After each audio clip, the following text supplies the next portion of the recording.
Dans cette vidéo, je vais partager avec toi une habitude qui m'a aidé à passer de ça à ça sans faire aucun régime. Je ne vais même pas te parler de sport ni d'alimentation et ce que je m'apprête à te dévoiler va vraiment te toucher.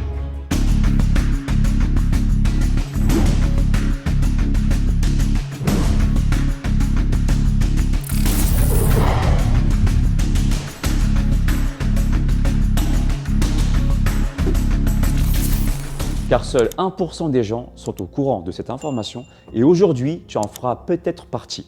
Sur Internet, tu trouves des tonnes d'informations et je comprends à 100% que tu ne saches plus où donner de la tête.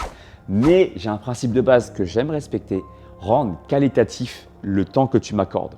Je veux vraiment que tu ressortes de cette vidéo enrichi de connaissances après seulement avoir regardé 7 minutes de ma vidéo. C'est ça mon kiff, le partage de savoir avec toi. Si tu appliques cette habitude, je te garantis alors des résultats incroyables. T'es prêt ou t'es prête? Let's go my boy ou let's go my girl, ça dépend de ton sexe. L'habitude, c'est d'accepter et de pardonner tes souffrances du passé.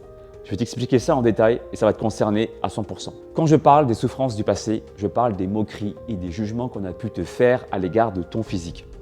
Et quand j'évoque le passé, je fais référence aux souffrances que tu as dû subir quand tu étais enfant ou adolescent. Mais pourquoi tu me diras cette période particulièrement? Tu connais le dicton, la vérité sort de la bouche des enfants. Mais tu connais aussi l'autre dicton, la vérité fait mal. Dans 90% des cas, les paroles les plus blessantes sont celles qu'on a entendues quand nous étions enfants ou adolescents. Parce qu'à cet âge-là, on n'est pas encore assez mature pour prendre du recul sur ce qui peut nous paraître choquant et traumatisant. On le prend souvent pour argent comptant, les remarques. Et se prendre des remarques blessantes à l'intérieur comme ça peut nous briser. Je sais de quoi je parle parce que j'ai porté le surnom de Le Gros pendant toute mon adolescence et mon enfance. Par exemple, à table, j'avais droit à des remarques du style « Hey, mais toi, t'es gros, tu manges comme un gros plat de soupe. » Des remarques qui te touchent directement de l'intérieur. Et je suis persuadé que toi aussi, tu as dû vivre des histoires de dingue. Et je vais te parler sans langue de bois. Ça fout le seum, tu es d'accord avec moi? Et si je suis là à te parler devant ton téléphone, c'est que j'ai fini par comprendre comment tourner ce calvaire à mon avantage. Et je vais te partager aujourd'hui comment toi aussi tu peux inverser le processus et devenir un gagnant ou une gagnante. Comme je te le disais, Le Gros, c'était mon surnom quand j'étais adolescent. Au niveau de l'estime personnelle, j'étais vraiment pas au top. Parce qu'au fond, ça me gênait. Et en plus, à cette époque-là, j'étais secrètement amoureux d'une fille au collège. Mais vu l'estime basse que j'avais de moi, je te fais pas un dessin, j'étais clairement pas un don Juan. Chaque fois qu'elle passait devant moi dans le couloir de l'école, j'ai encore le souvenir très clair que je rentrais mon ventre, tu sais, histoire de paraître plus sexy, plus désiré.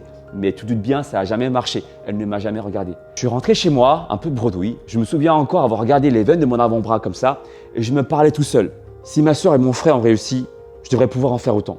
Après tout, j'ai le même sang qu'eux. Je dois trouver où est ma force. Je me promettais à moi-même que tout ça, ça allait pouvoir changer. Mais j'avais compris que pour que ça change, il fallait d'abord accepter ma situation. Et arrêter de me mentir en rentrant temporairement mon gros ventre chaque fois pour plaire. Ça, c'était une fausse solution, une fake solution. Et en fait, c'était ça la première étape, l'acceptation. Tu ne peux pas avancer tant que tu n'as pas accepté. Accepter dans le sens, admettre ce qui m'a blessé, ce qui m'a humilié. J'aime beaucoup faire l'amalgame avec Vegeta, le prince des Saiyans. À plusieurs reprises, ce prince s'était fait humilier par Son Goku qui de base était un guerrier de bas rang. Et ça a rendu son humiliation encore plus forte. Si tu regardes un peu Dragon Ball, tu comprends que Vegeta finit par se transcender et parfois même à égaler Son Goku.